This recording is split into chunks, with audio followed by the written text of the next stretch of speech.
आज हम फिर से एक अनोखी पर्सनालिटी को मिलने आए हैं। मैं किसी इंसान को पहचानता हूँ, पहचान पाता हूँ, उनकी क्वालिटी, उनके कंटेंट, उनकी स्ट्रेंथ। वुमेन्स को एक मैन की बराबरी करनी चाहिए, नहीं करनी चाहिए, कैसे जीना चाहिए? सुपर स्ट्रांग है। अगर आप नहीं होते तो बच्चे पैदा नहीं होते। मतलब मैं अगर पुरुष के तौर पे खुद को देखूं तो मेरा अस्तित्व ही नहीं है। ऐसे मनोविज्ञान की सलाह सूचन लेनी चाहिए, कंसल्ट करवाना चाहिए, तो मतलब डरते हैं कि क्या मैं पागल हूँ, कि मेरे अंदर क्या है, व्हाट एग्जैक्टली आई एम। मैं आज का टॉपिक महिला के ऊपर ही समर्पित कर रही हूँ। है कि महिला पुरुषों से बहुत ज़्यादा शक्तिशाली है। पर हर एक इंसान को बर्दाश्त करके नहीं जीना चाहिए। मैं युवाओं के साथ जुड़ के हर एक युवा को उनकी इम्पोर्टेंस के साथ जोड़ना चाहता हूँ, उनकी शक्तियों के समर्थन के साथ उनके उनके विचारों को जोड़ना चाहता हूँ। नमस्कार दोस्तों, पद्मश्री चैनल में आपका स्वागत है। आज हम फिर से एक अनोखी पर्सनालिटी को मिलने आए हैं जिनका नाम है गौरांग मिस्त्री। तो आइए हम उनसे बात करते हैं। कैसे हो गौरांग जी? Thank you Poonam. आपने जो आप काम कर रही है अब तक, सबसे पहले तो इस काम से मैं प्रभावित हूँ और आपके साथ ये स्क्रीन शेयर करते हुए मुझे बहुत आनंद हो रहा है। और मेरे बारे में जैसे आपने कहा कि मैं क्या काम करता हूँ, मैं मनोवैज्ञानिक हूँ। भारत देश में मनोविज्ञान का कोई खास महत्व नहीं है। मनोविज्ञान के पास हम कभी नहीं जाते। हाँ। अगर मैं आपके ही दर्शक को पूछूं कि दर्शक मित्र, आप कभी किसी मनोवैज्ञानिक के पास गए हैं, कभी काउंसलिंग की ज़रूरत आपको लगी है, तो ज़्यादातर लोग इसलिए नहीं जाते हैं क्योंकि हिंदुस्तान में ये सोचा जाता है, हमारे देश में, कि मनोविज्ञान के पास जाने वाले लोग पागल होते हैं। हाँ। और कोई इंसान अपने आप को पागल करार करना नहीं चाहेगा, तो इसीलिए हम मनोविज्ञान के पास नहीं जाते हैं। और वो मैं काम करता हूँ। मैं किसी इंसान को पहचानता हूँ, पहचान पाता हूँ, उनकी क्वालिटी, उनके कंटेंट, उनकी स्ट्रेंथ, उनके problems, challenges, drawback, weakness, sickness, तो ये सब पहचानना, ये मेरा काम है। मैं इंसान को पहचानने के पश्चात उनको सॉल्यूशन देना चाहता हूँ। ओके। वैसे होता क्या है कि भारत देश में हम ये सोचते हैं कि हमने कभी निर्णय, डिसीजन नहीं लिए। हम ये सोचते हैं, कि हमें डिसीजन लेने पड़े। हमने कभी कोई डिसीजन नहीं लिया। ये हमारी एक सोच है कि पापा ने बोला कि पढ़ाई करो, हाँ। और पढ़ाई करनी पड़ी। फिर पेरेंट्स ने बोला कि पढ़ाई के पश्चात नौकरी पे लगो, तो नौकरी करनी पड़ी। उसके बाद शादी, ओ बाप रे, शादी करनी पड़ी। ये हमारे दर्शक मित्रों की सोच है कि हमने किया, हम चाहते थे और हमने किया। ऐसा कोई निर्णय आज तक हमने नहीं लिया। हाँ। हमने नहीं सोचा ही नहीं इस तरह से। ये डायनेमिक ही नहीं है कि मैंने जो सोचा वो मैंने किया। करना पड़ा, करना पड़ा, करना पड़ा। इसी सोच से इंसान जिया है। हाँ। जब करना पड़ा, बाय फोर्स एक इंसान जिंदगी जीता है, तो उसको अपने बारे में या अपने डिसीजन के बारे में कोई खास महत्वपूर्ण चीजें समझ में नहीं आती। उनको लगता है कि ये हो रहा है। उनको ये नहीं लगता कि मैं कर रहा हूं। उनको ये लगता है कि ये हो रहा है, चल रहा है सब कुछ, going with the flow, living with the flow. कोई ऐसी खास बात इनको समझ में नहीं आती जो कि मेरा अपना वजूद क्या है। हाँ। वजह समझ में नहीं आती। ये भावनात्मक जिंदगी जिए जा रहे हैं। ये हर सुबह शुरुआत करते हैं अपने दिन की भगवान के चरणों से, किसी गुरु की शरण में, भगवान के चरणों से। और फिर ये आजमाते क्या है? अपना नसीब। हाँ। ये नसीब आजमाते हैं। ये घर से निकलते हैं ना, तो उनके अंदर एक चिंता रहती है। वो चिंतित रहते हैं कि अब क्या होगा, बस मिल जाएगी, ये हो जाएगा, ऐसा हो जाएगा। 50 सवाल रहते हैं इनके दिमाग में। ये सुबह से लेकर शाम तक अपने अंदर चिंतित रहता है। कितने सारे सेल्फ डाउट, शक कि वो मेरे साथ कैसा करेगा, उसने मेरे साथ कैसा कर लिया, पुरानी कहानी। हाँ। फ्यूचरिस्टिक, भविष्य को लेके कोई ज़्यादा सोच नहीं है, क्योंकि उसको तो पता ही नहीं करना क्या है, तो वो जी रहा है, गो विद द फ्लो। मैं यहाँ से इंटरप्ट करता हूँ, ये मेरा विषय है कि अगर मेरी पहचान मुझे आपसे शेयर करनी है कि मैं कौन हूँ, तो मैं वो हूँ जो एक इंसान के फ्लो को रोकने की कोशिश करता हूँ। मैं इनको ये समझाने आया हूँ कि आपका वजूद है, आप बहुत महत्वपूर्ण इंसान हैं, आप बहुत शक्तिशाली इंसान हैं और आप बुद्धिमान हैं, ये समझाना आया हूँ मैं। ये 3 शब्द, बुद्धिमान, महत्वपूर्ण और शक्तिशाली इंसान, ये जो दर्शक मित्र मुझे सुन रहे हैं, अगर ये इसे स्वीकार करेंगे, ये 3 शब्दों के साथ, वो खुद को, जो मुझे सुन रहे हैं, जो मुझे देख रहे हैं, अगर वो स्वीकार कर लेंगे ना, तो पूनम जी आपका ये शो परिणाम 100% रिजल्ट ओरिएंटेड रहेगा, ये मेरा आपसे दावा है। कोई ऐसी बातें नहीं करनी है जहां हम दर्शक मित्रों को गुमराह करें। अब गुमराह नहीं करेंगे और उसके बावजूद भी कोई राह दिखाएंगे, तो वो कोई पर्पस के साथ होगी, कोई विषय के साथ होगी, कोई तर्क के साथ होगी और कोई परिणाम स्वरूप होगी। हाँ, सही बात। परिणाम बहुत महत्वपूर्ण होता है। तो पूरे विषय में मनोविज्ञान से जुड़ी हुई जो जिंदगी है, जो कि आज तक हम किसी और के बारे में सोचते रहे। हमारे देश में बहुत सारे काउंसलर भी हैं और बहुत सारे साइकोलॉजिस्ट भी हैं। हम किसी और के बारे में सोचते हैं। मैं ये सोचता हूँ कि ये कैसी हैं, ये कैसी भी हैं, आप कैसी भी हो, पर आप जो भी हो वो मेरा रिफ्लेक्शन हो, ये मुझे अब तक नहीं पता। अच्छा। रिफ्लेक्शन नहीं पता किसी को, तो मैं यहाँ आईना दिखाने आया हूँ। हाँ। इस विषय के जरिए मुझे वो मिरर दिखाना है कि आप हैं क्या, आप क्या है, सामने क्या है छोड़िए, सामने आईना है, वो रिफ्लेक्ट करेगा आप क्या है। तो मैं सेल्फ अवेयरनेस की बात करता हूँ। मैं जिंदगी के कुछ ऐसे आयाम जहाँ आपके निर्णय की बहुत ज़्यादा महत्वता है, उस पर बात करने आया हूँ। भारत में मनोविज्ञान को प्रस्थापित करने की चेष्टा कर रहा हूँ। अगर भारत में मनोविज्ञान को मैंने एस्टेब्लिश किया, तो भारत का जो युवा धन है वो आने वाले समय में लॉजिकल लाइफ के साथ कनेक्ट करेगा, तभी उनकी शक्तियों को हम हमारे देश के उत्थान के लिए उपयोग में ले पाएंगे। मैं युवाओं के साथ जुड़ के हर एक युवा को उनकी इम्पोर्टेंस के साथ जोड़ना चाहता हूँ, उनकी शक्तियों के समर्थन के साथ उनके विचारों को जोड़ना चाहता हूँ। तो कुछ अलग काम कर रहा हूँ। यकीनन विश्वास से, भगवान के आशीर्वाद से इस काम में मुझे काफ़ी समर्थन मिल रहा है और इसी वजह से कंटिन्यूअस प्रोग्रेसिव ये रहा है। परिचय विषय का होता है, परिचय कभी इंसान का नहीं होता।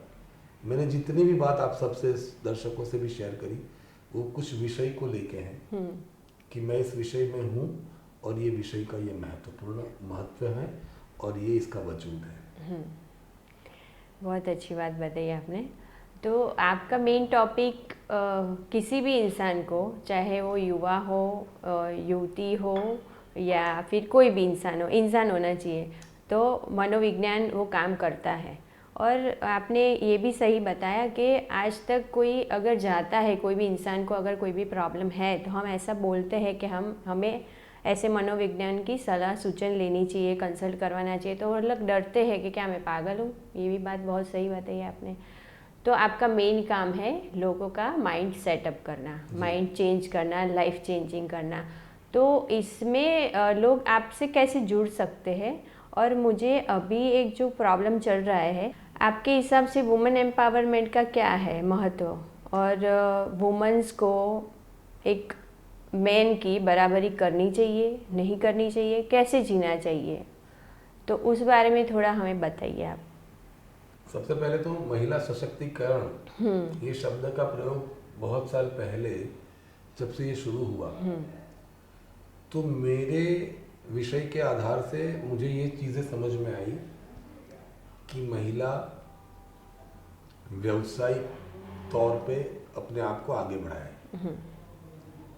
मतलब कि महिला के अंदर जो शक्तियां हैं उसमें कहीं कंपैरिजन की बात नहीं थी। ऐसा नहीं था कि ये पुरुष के साथ, यहाँ वुमेन एम्पावरमेंट में कोई बात, कोई जिक्र पुरुषों के बारे में नहीं था।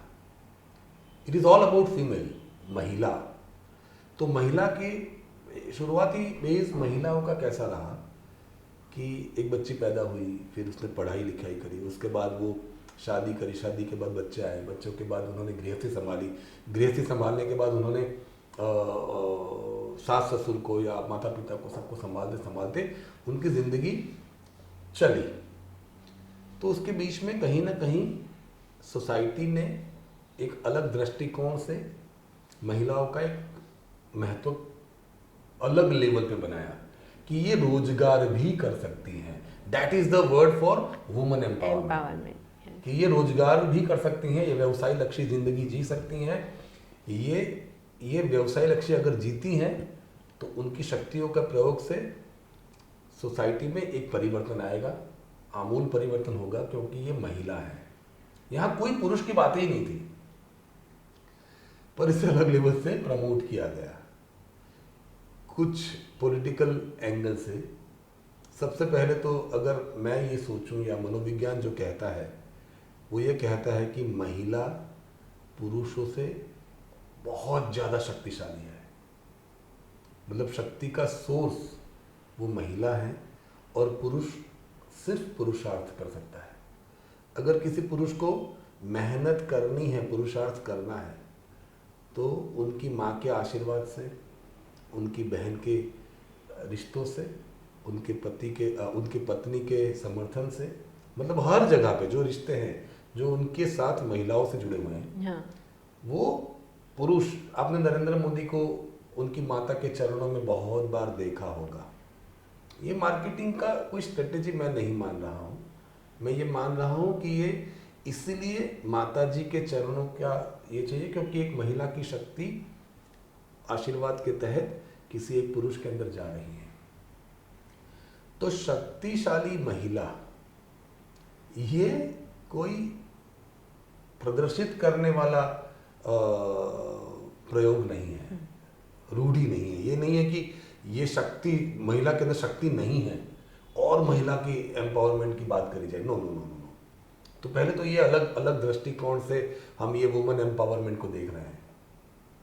आज की तारीख में जितनी कंपनियों में मैं कॉरपोरेट में मैं कंसल्टेशन दे रहा हूँ, वहाँ मैंने 60% से ज़्यादा महिलाओं को काम करते देखा है। आज की तारीख में पेट्रोल पंप पे जहाँ महिलाओं का कोई अस्तित्व ही नहीं था, वो भी महिलाएं हैं। वो पेट्रोल डाल रही हैं आपकी गाड़ी में, वो सर्व करिए पेट्रोल पंप पे। My wife used to ask me, मेरी बीवी हमेशा से ये कहती हैं कि ये लड़कियां कहीं एक जगह पे लड़कों को रखेगी या सब क्षेत्र में आ जाएगी। तो ये लेवल पर उनका कमिटमेंट है। महिला का दूसरा मतलब वचनबद्ध है, कमिटमेंट है। पुरुष जो होता है ना, उनके कमिटमेंट लेवल में वैकल्पिक व्यवस्थाएं कंपैरेटिवली ज़्यादा होती है महिला के कंपैरिजन में। पर महिला ने अगर एक बार वचन दे दिया कि मैं ये करूँगी, तो फिर वो उसे संभालती हैं। इसी वजह से, और यही एक कैरेक्टर को साथ में रखते हुए किसी एक इंटेलेक्चुअल इंसान ने महिलाओं को रोजगार के साथ आगे बढ़ाने के लिए ये कैंपेन शुरू किया होगा। किसी से सशक्तिकरण कहते हैं। जो उनके पास है शक्तियां, उसका समर्थन करना, ये सशक्तिकरण है। ये किसी पुरुषों के साथ जुड़ा हुआ कोई कैंपेन नहीं था।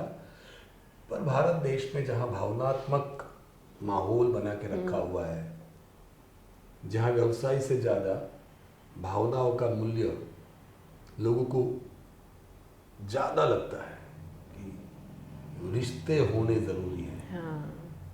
धंधा हो, धंधा ना हो, व्यवसाय ना हो, रिश्ते होने ज़रूरी है। ये जिस तरह से माहौल बना के रखा है, बस इसे ही चेंज करने की फितरत में मैं ये काम कर रहा हूँ। ओके। कि विषय और व्यवसाय बहुत महत्वपूर्ण है। कमिंग टू द पॉइंट कि ये जो सशक्तिकरण वाली प्रोसेस आपने मुझे जो सवाल पूछा है, उसमें मैं मेरे दर्शक जो भी मित्र हैं, जो महिलाएं हैं, उनके लिए एक सीधा संदेश है कि आपका सशक्तिकरण वो आपकी शक्तियों का समर्थन है मात्र। आप सुपर स्ट्रांग हैं। अगर आप नहीं होते तो बच्चे पैदा नहीं होते। मतलब मैं अगर पुरुष के तौर पे खुद को देखूं तो मेरा अस्तित्व ही नहीं है संभव अगर महिला ना हो। तो वो एंगल से मैं इनको कह रहा हूं कि आप वो सशक्तिकरण को, आपके अंदर जो शक्तियां हैं, उससे समर्थन देने के लिए कुछ काम, कुछ व्यवसाय, कुछ विषय के साथ शुरू करें। और अगर आप अपने आप को किसी व्यवसाय या विषय के साथ जोड़ते हैं, समझ लो कि आप वुमेन एम्पावरमेंट के अब एक शक्तिशाली हिस्सेदार हैं। बहुत अच्छी बात बोली। और गौरांग जी, मुझे ये भी बताइए कि हम अगर कोई भी लेडीज़, आपने तो बहुत सारी बात बोल दी, अभी तो जनरल टॉपिक अभी चल रहा है महिलाओं के लिए, पर कई ऐसी महिलाएं हैं, गांव है और छोटे छोटे शहर है, वहाँ पे इतना सशक्तिकरण को मानते भी नहीं है, और कोई भी घर परिवार में इतना कोई भी पुरुष, जैसा आप बोल रहे हो कि एक स्त्री के बिना पुरुष अधूरा है, मतलब कोई अस्तित्व ही नहीं है, फिर भी पुरुष को ऐसा क्यों लगता है कि मैं उससे सुपीरियर हूँ, अगर वो मेरी लाइफ में नहीं है तो मुझे चल सकता है? नहीं। ऐसा क्यों है? तो आप क्या कहना चाहते हैं? आपके विचार हमें बताइए। तो क्योंकि ऐसी महिला को और ज़्यादा स्ट्रेंथ मिलेगा, क्योंकि कई ऐसे परिवार हैं, कई ऐसी जगह पे, और सिंगल लेडी भी इतनी है, तो उनको आप तो मनोवैज्ञानिक हो, तो बहुत सारे ऐसे केस स्टडी भी आपके पास आए होंगे। तो बस मुझे तो मेरा मेन मोटो आपसे बात करने का ऐसा है कि जो वीक लेडी है और उनको थोड़ा अंदर से आपका वीडियो देख के स्ट्रेंथ मिले और आपसे कांटेक्ट भी करे और उनकी भी अंदर की शक्तियाँ जागृत कर सके। तो मुझे ये सब आपको थोड़ा डिटेल में हम बात करते हैं इसके लिए। देखो पूनम जी, ऐसा है कि पहले तो पुरुष जो है वो आधिपत्य जमाने की कोशिश इसलिए करता है क्योंकि वो डरा हुआ है।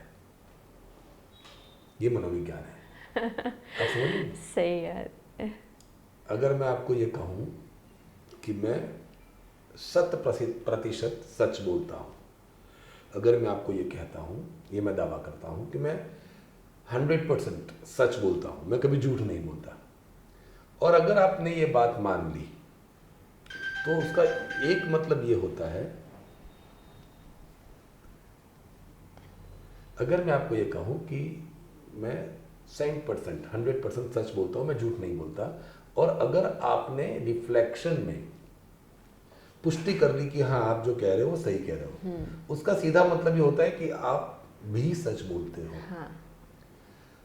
जब हम आधिपत्य जमाने की कोशिश करते हैं, जो इंसानों ने इतने सालों से, अनादि काल से जो हम देख रहे हैं कि हमने हर एक एनिमल पे कंट्रोल करने की कोशिश करी, क्योंकि हम डर रहे थे। हमें ये पता था कि अगर हम ये नहीं करेंगे तो ये एनिमल हमारे अस्तित्व को परेशान करेंगे। जहाँ डर होता है ना, वहाँ आधिपत्य जमाने की साजिश होती है, कोशिश होती है। इसका मतलब ये नहीं है कि पुरुष अपना आधिपत्य स्थापित करेगा, ये मतलब नहीं है। कोशिश करेगा। कोशिश इसलिए करता है क्योंकि महिलाओं को चाहिए घर चलाने के लिए पैसे। हाँ। और पैसे कमाने का जो काम है वो सदियों से पुरुष करते आ रहा है। तो कहीं एक जगह पे अपार्ट फ्रॉम लव, प्रेम के अलावा जो ज़रूरत है घर में, घर चलाने के लिए, वो स्त्री की पैसा है। वो पैसों की वजह से वो स्त्री पुरुष के साथ किसी भी तरह से समझौते करती है, स्वीकार करती हैं। अगर वो पुरुष उसके साथ लड़ता है, झगड़ता है, गाली गलौज करता है, जो कुछ भी करता है, वो स्त्री उसे स्वीकार कर लेती हैं, क्योंकि उसे पता है कि एक, जो मैंने पहले कहा कि महिला कमिटमेंट पे पुरुषों से ज़्यादा ही है, वचनबद्ध है वो। तो वचनबद्ध होने की वजह से वो अपने परिवार को टूटता हुआ नहीं देख सकती, क्योंकि वो वचनबद्ध है। वो अपने पति के साथ, उनके पति के परिवार के साथ और उनसे पैदा हुए बच्चों के साथ ये वचनबद्ध है। वचनबद्ध वही इंसान रह सकता है जो भावनात्मक मूल्यों को समझता है और स्वीकार करता है। तो महिला वचनबद्ध होने की वजह से घर परिवार को बर्बाद नहीं करना चाहती हैं, इसी वजह से पुरुषों को बर्दाश्त करती हैं। अगर वो करती हैं तो पर वो गलत करती हैं, मैं यहाँ रोकना चाहता हूँ, वो गलत करती हैं। बर्दाश्त नहीं करना है, स्वीकार करना है और साथ साथ उसको बदलना भी है। महिलाओं को ये समझ में आ जाना चाहिए इस माध्यम से, जो मैं बताना चाहता हूँ, कि महिलाओं को स्वीकार करना है पर बर्दाश्त नहीं करना है। बदलने की चेष्टा, आपके साथ जो भी लोग हैं, अगर वो आपके अनुसार नहीं कर रहे हैं जो आप चाहते हैं, मतलब आप उनके साथ व्यावसायिक रिश्ते बनाना चाहते हैं और वो आपको कुछ अलग लेवल पे गुमराह कर रहे हैं और आप उसे बर्दाश्त कर रहे हो, तो उसका सीधा मतलब ये है कि ये जो दर्शक मित्र हैं, जो महिलाएं हैं, वो खुद से परिचित नहीं है। जो मैंने सबसे पहले बताया कि करना पड़ेगा, करना पड़ेगा, करना पड़ेगा, बाय फोर्स वाली जिंदगी ये जी रही हैं। उसे ये नहीं पता कि उसके अंदर क्या है, उनकी शक्तियों के बारे में उनको कोई जानकारी नहीं है। ज़्यादातर महिलाएं जो जिंदगी जी रही हैं, उसकी वजह जब मैंने जानने की कोशिश करी कि what is the reason behind it, purpose of life, कि पूनम आप क्यों जीना चाहती हैं, तो महिलाओं ने ज़्यादातर बताया कि परिवार के लिए, बच्चों के लिए, पेरेंट्स के लिए। पर्पस कभी ये नहीं कहा कि मेरे लिए। वो खुद के लिए नहीं जी रही हैं, क्यों, और खुद के बारे में अनजान भी हैं। ख्वाब हैं, महत्वाकांक्षाएं हैं, इच्छाएं हैं, अपेक्षाएं भी हैं, पर अपने आप को गुमराह रखती हैं भावनात्मक मूल्यों में। भावनात्मक मूल्यों का कोई वजूद जब नहीं रहता है, बस यहां से टर्न आता है, पूरी बात यहां से बदलती है। जो शक्ति अपने अंदर संयम स्वीकार करके जी रही थी, और वो स्वीकार करते करते जब वो बर्दाश्त करने की हद हो गई, उसके बाद जो स्वरूप बदला और जो हुआ, वो इतिहास है। वो इतिहास है, और वो इतिहास को, ये पूरा मनोविज्ञान से जुड़ा हुआ है। शक्ति समर्थन भी करती है और शक्ति संहार भी करती है। तो जो कुछ भी सोसाइटी के जरिए से मैं समझ रहा हूँ कि पहले तो ये बर्दाश्त करती हैं, वो गलत है। बर्दाश्त करने के पश्चात ये जो संहार करती है, अपने ही परिवार को तबाह करती है, वो भी गलत है। अब ये जो शक्ति उनके अंदर थी, वो शक्ति को वो किस तरह से उपयोग में ले, ये डिस्कशन करने के लिए ये प्लेटफॉर्म जो आपने सिलेक्ट किया है वो सही है। कि वो उनके अंदर शक्तियाँ क्या है, पहले तो उसे वो जानना होगा। पहले तो मैं माँ हूँ, मैं किसी की बहन हूँ, मैं किसी की बेटी हूँ, किसी की प्रेमिका, किसी की दोस्त, ये सब रिश्तों से थोड़ा दूर हटके मैं क्या हूँ, उस पे उससे सोचना होगा। मैं क्या हूँ का मतलब मैं महिला हूँ, ये जेंडर से नहीं है। मैं क्या हूँ का मतलब मेरी तंदुरुस्ती के क्या मायने हैं, हेल्थ, हाँ।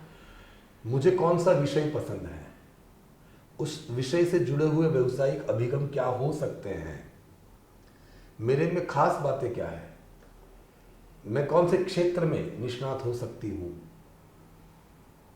मैं कौन से विषय पे ओवरकम, मतलब मेरे अंदर कुछ तो सिकनेस है, वीकनेस है, उसे पहचानना होगा पहले। सेल्फ अवेयरनेस कहते हैं। जो मैं करता हूँ मैं आपको पहचान सकता हूँ, और वो एक अलग ही है, मतलब आज पहले ही एपिसोड में उसे बयां करना वो थोड़ी जल्दबाजी हो जाएगी पूनम, पर मैं इंसान को पहचानता हूँ उनकी क्वालिटी, कंटेंट और स्ट्रेंथ से। तो मैं ये कहना चाहता हूँ कि जो दर्शक मुझे सुन रहे हैं वो अपने आप को पहचाने हाँ। कि वो है कौन, उसके बाद वो रिश्तेदारी से अपने आप को जोड़े। एक एक एक आसान बात बताता हूँ। जब आप एक कपड़ा खरीदने जाते हो, अपने लिए कोई कपड़ा खरीदने जाते हो आप, तो खरीदने जाते हो उसका एक मतलब होता है कि आप कुछ पसंद करोगे। हाँ। वो पसंदगी के आयाम में, जो पसंद कैसे करता है इंसान, वो पहले तो रैक में इतने सारे कपड़े पड़े हैं वो देखता है, उसके बाद वो अपना साइज, खुद का साइज कि ये मेरा साइज है, वो साइज बताता है, खुद का अपने बारे में बताता है। तो वो जो वहाँ सेल्स पर्सन है वो उसके साइज के कपड़े फिर दिखाता है वो रैक से। उसके बाद वो कलर वगैरह जो देखता है, और उसमें मैं क्या पैसा खर्च कर सकता हूँ, फिर अपने बारे में सोचता है कि ये मैं खर्च कर सकता हूँ, तो वो पैसों से वो आगे चलता है। अब पैसे का एक अलग माहौल बन गया, साइज उसके कुछ ज़्यादा ऑप्शन थे, पैसे उसके थोड़े कम ऑप्शन हो गए, विकल्प हो गए। अब उसमें से वो ट्रायल करेगा, और जो ज़्यादा कंफर्टेबल होगा उसे वो पसंद करेगा। कंफर्टेबल, मनी एंड साइज, ये सेल्फ है। हाँ। अगर मैं नहीं जानता हूँ ना, ये अब मेरे पास कितने पैसे हैं ये मुझे नहीं पता, मेरी साइज क्या है मुझे नहीं पता, कंफर्ट का मतलब क्या होता है मुझे नहीं पता, और मैं पसंद कर रहा हूँ, ये पसंदगी कभी मुश्किल, बहुत मुश्किल है, नामुमकिन है प्रोबेबली। तो यहाँ पसंदगी, महिलाओं की जो पसंदगी है वो आकर्षण से है, किसी के प्रभाव से है, सोशल या इंडिविजुअल रिक्वायरमेंट से है, सोसाइटी का एक अनुकरण भी हो सकता है इसमें, और आदेश भी होते हैं पेरेंट्स के। हाँ। तो महिलाएं अपनी समझदारी को छोड़ के आकर्षण से, किसी के प्रभाव से, किसी के आदेश से, अपनी ज़रूरतों से या अनुकरण से जो डिसीजन लेती हैं, पसंद करती हैं, पसंद करना मतलब निर्णय लेना, ये जो महिलाएं करती हैं उसी वजह से, और खुद को जानती नहीं, मेरी साइज क्या है, मेरे पैसे क्या है, मैं कौन हूँ, मेरे अंदर क्या है, ये नहीं जानती। ये रोल प्ले कर रही है, बहन का रोल प्ले कर रही है, बेटी का रोल प्ले कर रही है, बीवी का रोल प्ले कर रही है, खुद को नहीं जानती, इन लोगों के लिए कर रही है, ये जानती है, ये बस ये ही गलत करती हैं। ये थ्रू दिस एपिसोड अगर मेरे दर्शक मित्र खुद को जानने की कोशिश करें कि मेरे अंदर क्या है, व्हाट एग्जैक्टली आई एम, तो समझ लो कि जिंदगी जो आपकी है वो सार्थक हो जाएगी, और एक अलग लेवल पे आप अपने आप को डेवलप कर पाओगे। बहुत सही बताया। मतलब देख सकते हो आप दर्शक मित्रों, और महिलाएं भी, खास करके मैं आज का टॉपिक महिला के ऊपर ही समर्पित कर रही हूँ। पर हर एक इंसान को बर्दाश्त करके नहीं जीना चाहिए, समझ के जीना चाहिए, एक्सेप्ट करना चाहिए, स्वीकार करनी चाहिए हर एक परिस्थिति को। और जो भी अभी दर्शक मित्र देख रहे हैं उनको अगर उनके अंदर सेल्फ इम्प्रूवमेंट लाना है और इनकी हमें लाभ लेनी है मनोविज्ञान की, तो आप इनसे कांटेक्ट कर सकते हो। और मुझे अभी ये भी बताइए गौरंग जी कि अभी पश्चिमी कल्चर बहुत यहाँ पे आया है, और जो लेडी है, महिलाएं हैं, थोड़ा उस तरफ ज़्यादा बढ़ रही है, तो आपका व्यू क्या है उसमें, आपका ओपिनियन मुझे दीजिए कि क्या ये सही है, हमारे इंडियन कल्चर के हिसाब से ही चलना चाहिए कि पश्चिमी भी अपनाना चाहिए? नहीं, पश्चिम कल्चर जैसा कुछ नहीं है पूनम। देखो, पश्चिम कल्चर जो हम कल्चर जो कर रहे हैं वो कल्चर नहीं, टेक्नोलॉजी है। कल्चर कहीं नहीं है। ओके। कल्चर आज भी एक्सेप्टेड नहीं है। हमने कोई कल्चर को स्वीकार नहीं किया, हमने टेक्नोलॉजी को स्वीकार कर लिया जो पश्चिम से आई है। हाँ। कोई नहीं जानता ये जो लिख रहे हैं, ये जो स्पीकर्स कुछ बोल रहे हैं, कोई पश्चिमी कल्चर का स्वीकार हमने नहीं किया। आज भी हम हिंदुस्तान के कल्चर के आधार पे भगवान की बातें करते हैं। हाँ। आज भी हम हिंदुस्तानी कल्चर के आधार पे नसीब की बातें करते हैं। आज भी हम परमार्थ की बातें करते हैं, किसी और के बारे में जीने की बातें करते हैं। आज भी वो सेल्फिशनेस आपके अंदर नहीं आई जो पश्चिम कल्चर का मुख्य मूल है। टेक्नोलॉजी आई है, transportation is a technology. Bharat देश में ट्रांसपोर्टेशन के माध्यम में कुछ 2-4 विकल्प थे, हम ट्रांसपोर्टेशन लेके आए पश्चिम से। हम कम्युनिकेशन के कुछ टेक्नोलॉजी लेके आए पश्चिम से। हम मीडिया, ट्रांसपोर्टेशन, कम्युनिकेशन और मीडिया, ये 3 टेक्नोलॉजी पश्चिम से लेके आए। और ये टेक्नोलॉजी बहुत सारी इंफॉर्मेशन लेके आई। क्या लेके आई? इंफॉर्मेशन। और वो इंफॉर्मेशन हमारे दिमाग में गया और इच्छाओं का स्वरूप धारण किया वो जानकारी ने, जो कि हमारे पास जब तक जानकारी नहीं होती है ना, इच्छाएं कम होती है। जितनी जानकारियां बढ़ती गई, इच्छाएं बढ़ती गई। इच्छा बढ़ती गई ना, अब ये महिलाएं जो बर्दाश्त कर रही थी, उनके पास एक सोशल नेटवर्क आ गया।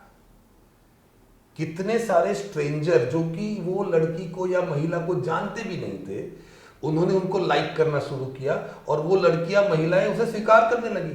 ये टेक्नोलॉजी है, कल्चर नहीं है। This is not a culture. ये टेक्नोलॉजी का एक ऐसा स्वरूप है जो स्वीकारा गया है। तो ये लाइक स्वीकारने लगी।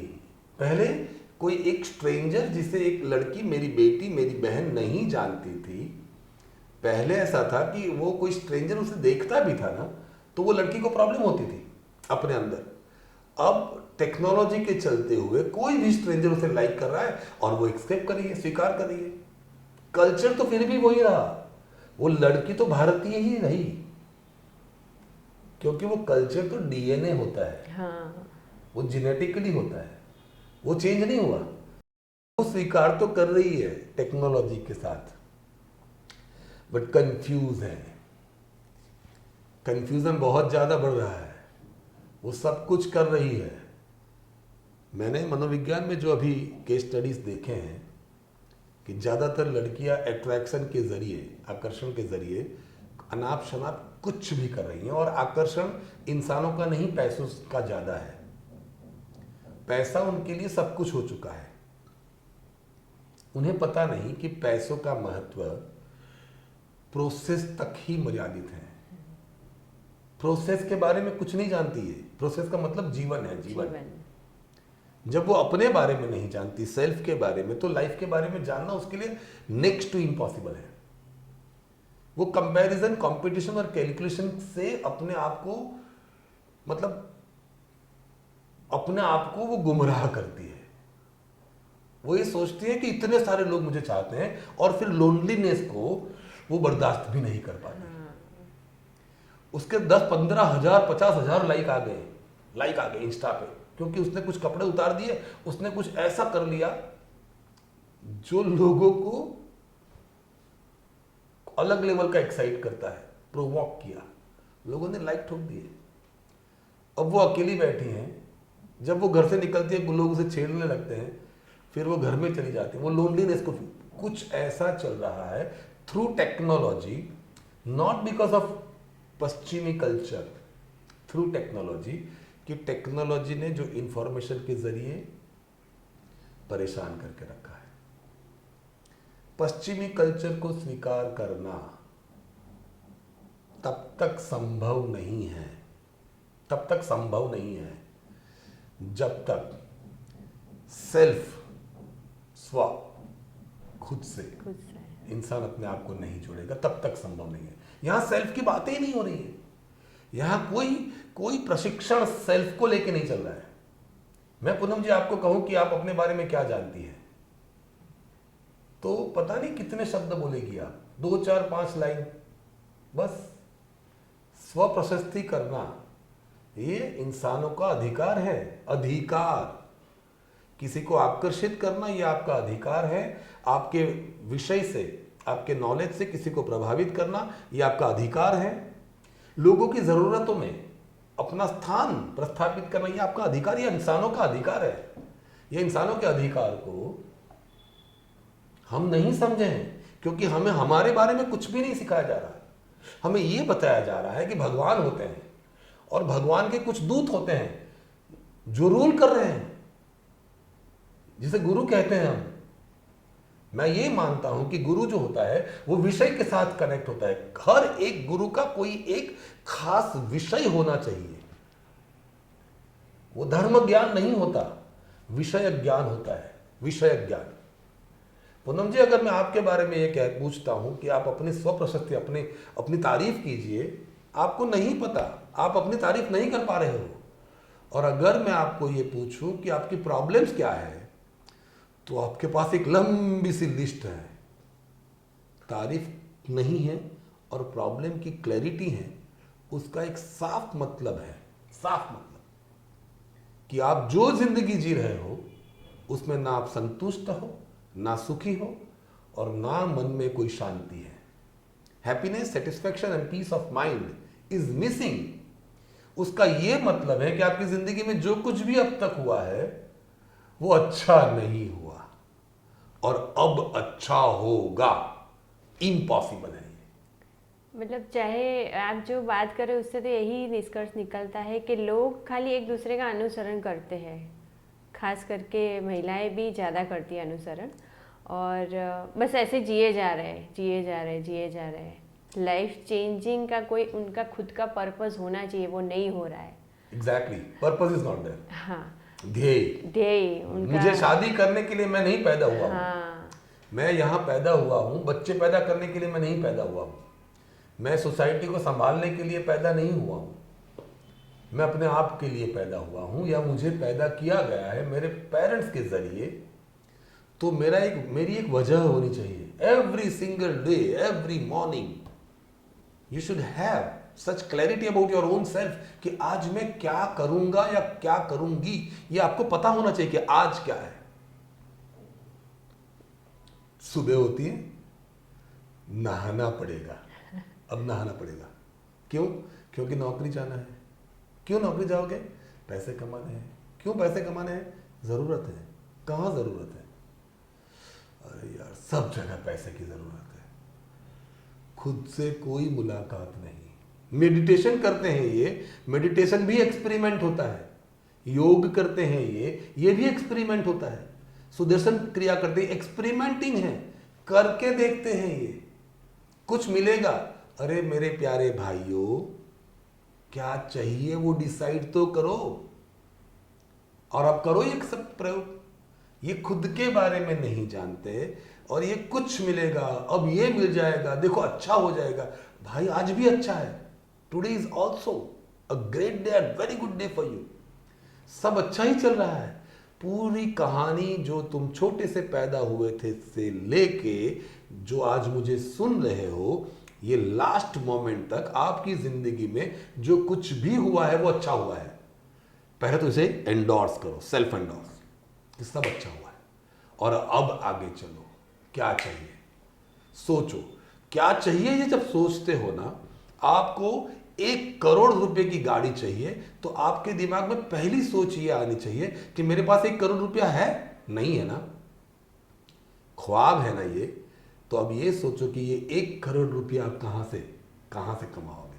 अच्छा, ये कमाने के लिए आपको ये सोचना होगा कि आपके पास क्या है। इनर स्ट्रेंथ, पैसा नहीं। ऐसी कौन सी कला है, ऐसा कौन सा पावरफुल विषय है, ऐसी कौन सी आंतरिक शक्तियां हैं जिसके जरिए इसे आजमा के आप पैसे कमा सकते हो। ये सब सेल्फ से जुड़ा हुआ है। जब तक आपको अपने बारे में नहीं पता है ना, तो 1 करोड़ की गाड़ी हमेशा से ख्वाब रहेगा। डिसाइड इट, टारगेट, लक्ष्य को डिसाइड करोगे, ध्येय समझ में आ जाएगा, उसके बाद समझ में आएगा कुछ और कि अब कैसे पाना है। हम ये नहीं जानते, हम ये सोचते हैं कि भगवान के आशीर्वाद से जो होगा वो होगा। हम अनुशासन, शिस्त ऐसे शब्दों का ज्यादा महत्व नहीं देते हैं, कंसिस्टेंसी का ज्यादा महत्व नहीं देते हैं, कमिटमेंट का ज्यादा महत्व नहीं देते हैं। हमें सिखाया नहीं गया ये कि शिस्त का मतलब क्या होता है, कंसिस्टेंसी का मतलब क्या होता है। हमें ये सिखाया नहीं गया। हमें सिखाया गया कि जो हो रहा है अच्छे के लिए हो रहा है, आप जो करोगे अच्छा ही होगा, भगवान के आशीर्वाद रहेंगे, नसीब में होगा तो मिलेगा, भाग्य में लिखा नहीं जाएगा। बस यही सिखाता जा रहा है। अरे भाई मैं कौन हूं? मैं कौन हूं? एक शक्तिशाली आत्मा, एक शक्तिशाली शरीर, एक बुद्धिशाली इंसान, एक महत्वपूर्ण इंसान। जब तक ये शब्दों से हम परिचित नहीं होंगे हमारे बारे में, आप ये सोचते हो कि Narendra Modi is very powerful, और नरेंद्र मोदी जी ये सोचते हैं कि आप बहुत शक्तिशाली हो, इसलिए वो आपके साथ हाथ जोड़ के बात करते हैं। ये तो बहुत बड़ी बात कर दिया नहीं, मैं समर्थन करता हूँ। पूनम जी, मैं आपके साथ बैठ के जो डिस्कशन कर रहा हूँ उसमें मुझे पता है कि अगर सवाल पूछने वाला कोई नहीं है तो जवाब किसको दूंगा? कोई कृष्ण और अर्जुन के बीच में जो इक्वालिटी है ये बहुत मायने रखती है। कोई शिक्षक विद्यार्थी के बगैर शिक्षक संभव नहीं है। कोई गुरु उसके शिष्य के बगैर संभव नहीं है। कोई माँ अपने बच्चे के बगैर माँ नहीं बन सकती, कोई बच्चा माँ के बगैर पैदा नहीं हो सकता। ये इक्वालिटी, ये बहुत महत्वपूर्ण है मेरे दर्शक मित्रों को समझने के लिए खुद में। कि मैं भी इक्वल हूं यार। अगर मैं नहीं हूं तो मोदी जी भी नहीं है, अगर मैं नहीं हूं तो कुछ भी नहीं है। If I am not there, Krishna ने अर्जुन जी को कहा, I have a faith and confidence in you, there is a winner in you as I am another you. ये बताया गया कि कृष्ण सर्वव्यापी है। मैंने कहा, कृष्ण ने यह कहा कि जो तुम कर रहे हो मैंने किया है, और आगे तुमसे कोई और सीखेगा, फिर कोई और सीखेगा। विषय का व्याप करो, विषय का व्याप करो। इंसान को प्रसिद्ध किए जा रहे हो। किसी रामदेव बाबा के नाम से योगा प्रसिद्ध होता है। विषय से ज्यादा जो इंसानों का महत्व है इस देश में, उसे भावनाओं के साथ जोड़ के, इमोशन के साथ जोड़ के गुमराह किया जा रहा है। उसमें से बाहर निकालने की कोशिश करूंगा, कुछ और करूंगा। मैं ये सोच के आया हूं कि जो अब होगा ऐसा कुछ नहीं होगा, वो होगा जो हम करेंगे। ये सोच बनाना चाहता हूं। होगा कुछ भी नहीं। बहुत क्रांतिकारी सोच है आपकी तो गौरांग जी, बहुत मज़ा आ रहा है आपसे बात करने का, पर समय भी बहुत हो चुका है। अभी नेक्स्ट एपिसोड हम लेंगे, पक्का लेंगे। अभी भी महिलाओं के बारे में बहुत सारी बात करनी बाकी है, बहुत सारी टॉपिक पे चर्चा करनी है, और इतना जो हम देख रहे हैं आप लोग हमें, तो इनका भी हम सोशल मीडिया की डिटेल सारी डिस्क्रिप्शन में दे देंगे। और आप चाहे आपकी लाइफ को चेंज करने के लिए और आपकी इनर को जानने के लिए कि आपके मेन शक्ति क्या है, हर एक इंसान को अपनी शक्तियों को पहचानना पड़ता है। तो आप गौरांग जी से मिल सकते हैं, बात कर सकते हैं, कंसल्ट भी कर सकते हैं। और धन्यवाद, आपने हमें इतना सुना, और धन्यवाद आपको भी कि आपने आपका प्रेशियस टाइम हमें दिया। और क्रांतिकारी तो लाने वाले हो आप एकदम। मुझे तो आपको एक गुरु की पदवी देनी चाहिए कॉर्पोरेट गुरु दूँ या मनोवैज्ञानिक गुरु दूँ कि क्या दूँ पता नहीं है, पर हमारे दर्शक मित्र शायद कमेंट करेंगे कि हमें इनको कौन से नाम से पुकारना चाहिए। धन्यवाद मित्रों। Thank you. Thank you.